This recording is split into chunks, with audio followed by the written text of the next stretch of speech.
that make clear-cut definitions difficult.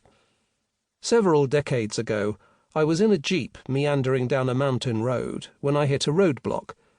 Traffic was being held up while a new bridge was being dedicated in a traditional ceremony. Puzzled, I asked those presiding over the ceremony whether the local party had given permission for the dedication. Baffled looks greeted me until one observer explained that the person in the elaborate robes was the party secretary.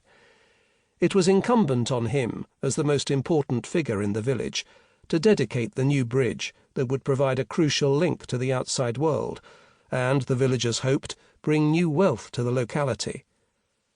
Such events, which occur every day throughout China, cause us to reflect on the relationship between the party and society, and between tradition and modernity. Did the party secretary believe that the elaborate dedication would encourage the spirits to ensure that wealth would flow into the village?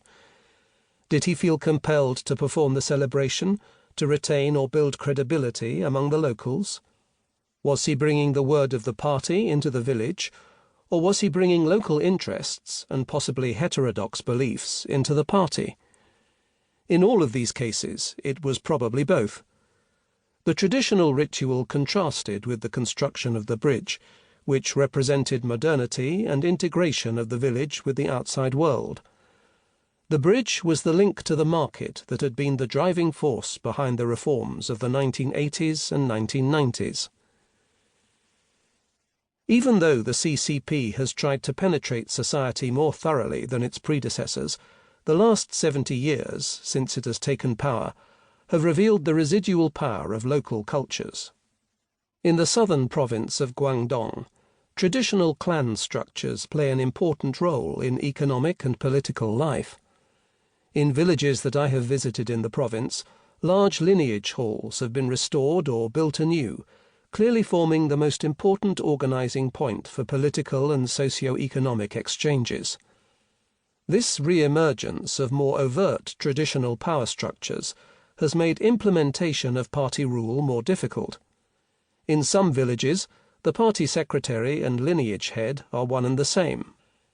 In Yantian village in South China, I discovered that every CCP secretary since 1949 had been a member of the same dominant lineage.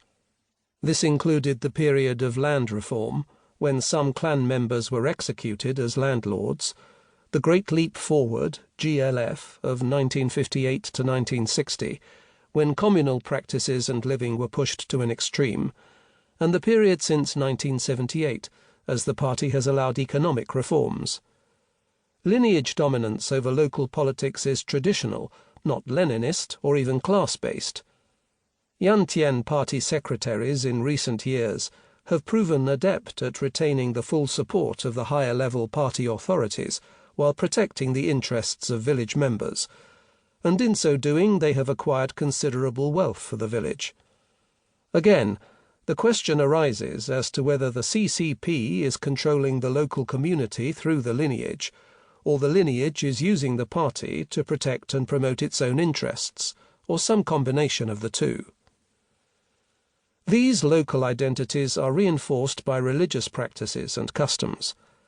Officially, China is an atheist country, but the CCP has had no choice but to tolerate religious practices as long as they do not challenge state power.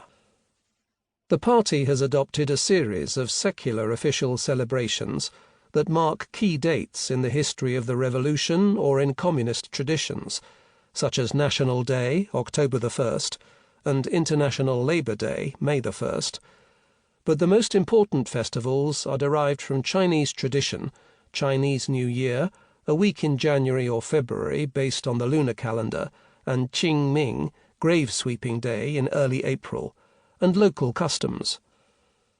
Local religious worship and traditional practices have blossomed since the beginning of the Reform era, but organized religion that stresses an allegiance beyond the CCP is viewed with suspicion and is usually repressed. Despite attempts to produce a more monolithic and obedient society, such as the re-education program for those of Islamic culture in the northwest province of Xinjiang, China remains a culturally and linguistically diverse nation.